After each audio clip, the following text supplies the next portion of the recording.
Did you J. Cole? Yeah. Jermaine. Yes. Cole. Yes.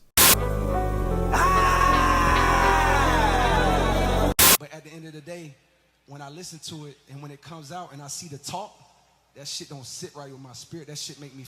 Yeah, I wanna say I'm sorry for the things I've done. I had set some rules for myself, some baseline rules like, yo, don't go on Twitter, don't read your replies, do not search a name, boom, boom, boom. That's rule number one. Number two, when you're creating, you gotta create from a pure place only. Because I ain't gonna lie to y'all, the past 2 days felt terrible. Like, it let me know how good I've been sleeping for the past 10 years.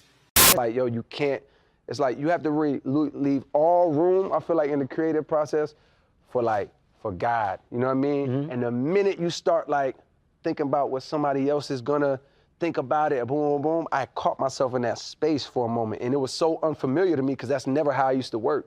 Listen, one thing you could say, no matter how you feel about J. Cole apologizing on stage, if you're about to puke in your stomach, that you can't believe it, if you're on the other side where you're like, I respect the growth and the maturity of J. Cole, you could go on either two sides. But as a fan, I think we lost. Because at the end of the day, when it comes to hip-hop, we've been waiting for something to spark hip-hop, rap, and bring it back to where it was before.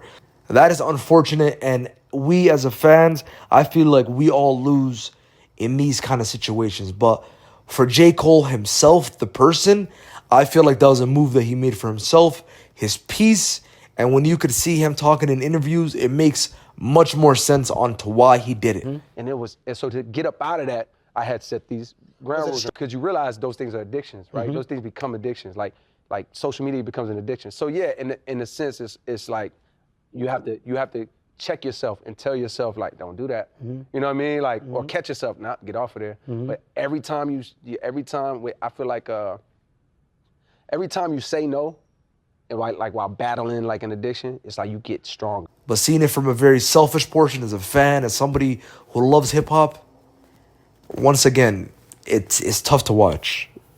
It really is, bro.